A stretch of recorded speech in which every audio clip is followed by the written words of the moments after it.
Hello दोस्तों, welcome back to my channel. अगर आपने अभी तक मेरे चैनल को सब्सक्राइब नहीं किया है तो जल्दी से मेरे चैनल को सब्सक्राइब कर दें। एपिसोड 4 की शुरुआत में 2013 का वक्त दिखाया जाता है। शिनशिंग का क्लासमेट उसको तंग कर रहा होता है, कहता है कि क्या तुम मेरी दोस्त बनोगी। शिनशिंग उसको चुप रहने के लिए कहती है, लेकिन ये फिर भी इसको तंग किए जा रहा होता है। तो शिनशिंग कहती है कि अगर तुम्हें अटेंशन ही चाहिए तो फिर मैं टीचर्स को यहाँ पर बुला लाती हूँ। ये सुनकर ये लड़का गुस्सा हो जाता है। लुशिंग सोने की कोशिश कर रहा होता है, लेकिन इस लड़के के शोर की वजह से ये उठ जाता है और कहता है कि आखिर तुम्हारे साथ मसला क्या है। तो ये लड़का कहने लगता है कि मैं तुमसे बात नहीं कर रहा हूँ। लुशिंग कहता है कि मैं सोने की कोशिश कर रहा हूँ, अगर तुमने दोबारा शोर किया तो फिर अंजाम के जिम्मेदार तुम खुद होगे। ये सुनने के बाद ये लड़का अपनी टेबल पर जाकर बैठ जाता है। शेंगजाओ लुशिंग से कहता है कि क्या तुम इस लड़की को जानते हो। लुशिंग कहता है कि नहीं। अब इनका टेस्ट होने वाला होता है तो ये लड़का जानबूझकर शिनशिंग की पेंसिल की लिड खराब कर देता है। शिनशिंग जब अपनी बुक रखकर वापस जा रही होती तो लुशिंग इसको अपनी पेंसिल दे देता है। शिनशिंग जब ये पेंसिल पकड़ती है तो लुशिंग कहता है कि मुझे थैंक्स बोलने की जरूरत नहीं है। अब प्रेजेंट टाइम में यूसी लुशिंग के पास आता कहता है कि क्या तुमने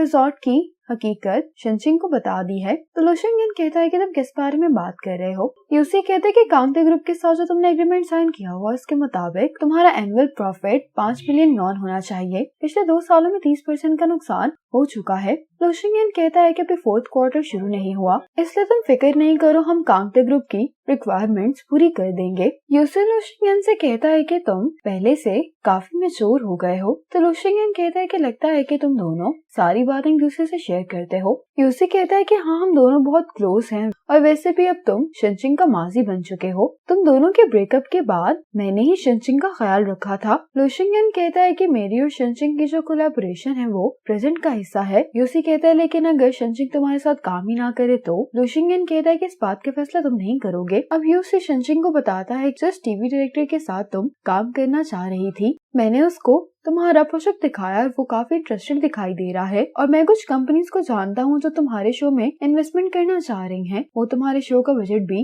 बढ़ाने को तैयार हैं। यूसी कहता है कि तुम मुझे सोचकर जवाब दे देना। जब ये दोनों वापस जा रहे होते तो यूसी कहता है कि तुम अपसेट क्यों लग रही हो। शिनशिंग कहती है कि क्या मैंने तुमसे नहीं कहा कि अब तुम्हें माजी के बारे में बात नहीं करनी चाहिए। यूसी कहता है कि मैं अपनी गलती एडमिट करता हूँ, मैंने तुम्हारी फीलिंग्स का ख्याल नहीं किया। शेंगजाओ लुशिंग से कहता है कि तुम इस बात को लेकर परेशान होना कि शिनशिंग यूसी का प्रपोजल एक्सेप्ट कर लेगी। लुशिंग कहता है कि मैं भला परेशान क्यों हूँ, अगर मैं भी शिनशिंग की जगह होता तो मैं यूसी का प्रपोजल एक्सेप्ट कर लेता। शेंगजाओ कहता है कि क्या तुम इस प्रोजेक्ट के लिए फाइट नहीं करोगे। तो लुशिंग कहता है कि पहले मैं प्यार के नाम पर उसे अपनी पसंद की चीजें करने के लिए फोर्स किया करता था, लेकिन अब शिनशिंग जो भी फैसला करेगी मैं उसको एक्सेप्ट कर लूंगा। अगले दिन लुशिंग शिनशिंग के यहाँ पर आने का इंतजार कर रहा होता है। शेंगजाओ कहता है कि उसने यहाँ पर 9 बजे आना था और अब 10 बज रहे हैं, इसलिए मुझे नहीं लगता कि वो यहाँ पर आने वाली है। लुशिंग कहता है कि मुझे यकीन है कि वो मुझे जवाब देने के लिए खुद आएगी। इतने में यहाँ पर शिनशिंग आ जाती है। शिनशिंग को यहाँ पर देखकर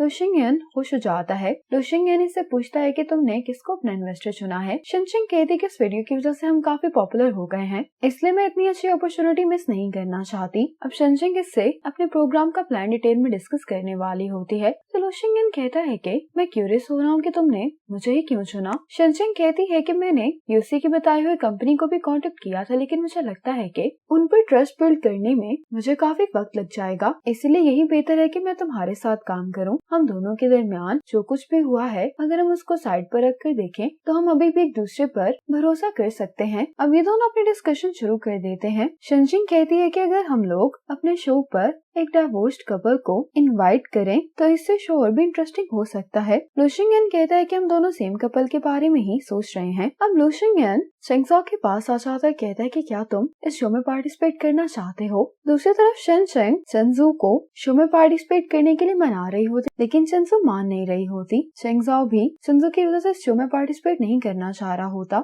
शिनशिंग कहती है कि मैं यहाँ पर इसलिए आई हूँ क्योंकि मुझे शेंगजाओ ने यहाँ पर भेजा है। शेंजू कहती है कि उसने तुमसे क्या कहा है। शिनशिंग कहती है कि उसको रियलाइज हो गया है कि वो गलत था। दूसरी तरफ सेम यही बात लू शिंगयान चिंगजू से कह रहा होता है। चिंगजू कहते हैं कि अब चूंकि वो माफी मांग ही रही है, चिंगजू कहती है कि ठीक है, मैं उसको एक और मौका देने के लिए तैयार हूँ। ये दोनों एक ही बात कहते हैं कि अगर हम डिसअपॉइंट हुए तो हम ये शो छोड़ देंगे। शनशिंग और लू शिंगयान कहते हैं कि ठीक है। आज लू शिंगयान शनशिंग को अपने क्लासमेट हीसो के बारे में बताता कहता है कि ये पॉपुलर साइंस के बारे में एक पब्लिक अकाउंट मैनेज कर रहा है। सबसे इंटरेस्टिंग बात यह है कि इसके काफी फैंस हैं। अगर तुम्हें शो के लिए सूटेबल लगता है तो मैं इसको इनवाइट कर सकता हूँ। शनशिंग इसको थैंक्स बोलते हैं कि तुमने शो के लिए एक बहुत अच्छा कैंडिडेट ढूंढा है। लू शिंगयान कहता है कि तुम्हें मुझे थैंक्स करने की जरूरत नहीं है, क्योंकि अगर तुम्हारा शो हिट होगा तो मुझे भी तो प्रॉफिट होने वाला है। लू शिंगयान हीसो के साथ बास्केटबॉल खेलने के लिए आया होता है। लू शिंगयान इससे पूछता है कि फिर तुमने क्या सोचा। हीसो कहता है कि मुझे लोगों से मिलना अच्छा नहीं लगता,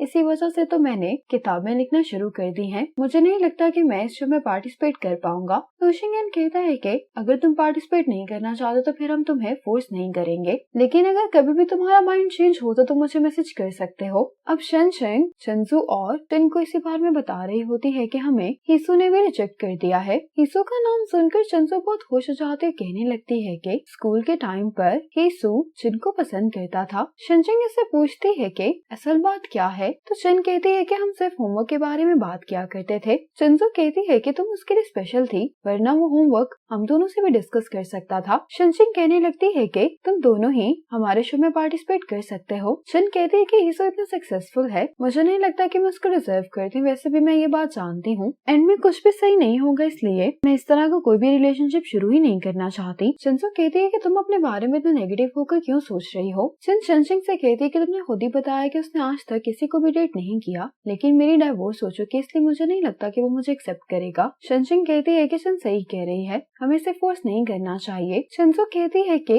हाँ ये भी सही है, बहुत जल्द ही चिन लॉयर बन जाएगी। आज जब चिन ऑफिस से वापस जा रही होती है तो इसका एक्स हस्बैंड यहाँ पर आ जाता है। इसका एक्स हस्बैंड कहता है कि मैं तुमसे वादा करता हूँ कि मैं फिर से उस तरह से बिहेव नहीं करूंगा, इसलिए हम घर चलते हैं। चिन कहती है कि हमारी डाइवोर्स हो चुकी है। ये सुनकर इसको गुस्सा आ जाता है और ये जबरदस्ती चिन को यहाँ से लेकर जाने लगता है। कहता है कि वो कोर्ट का फैसला था, मैं उसे नहीं मानता। चिन इनकार भी कर रही होती, लेकिन ये इसको जबरदस्ती यहाँ से लेकर जाने की कोशिश कर रहा होता है। इतने में यहाँ पर शनशिंग आकर इसको धक्का देती है और कहती है कि तुम यहाँ से चले जाओ। चिन का एक्स हस्बैंड पूछता है कि तुम कौन हो, तो शनशिंग कहती है कि मैं इसकी दोस्त हूँ। इसी मोमेंट पर एपिसोड 4 खत्म हो जाती है।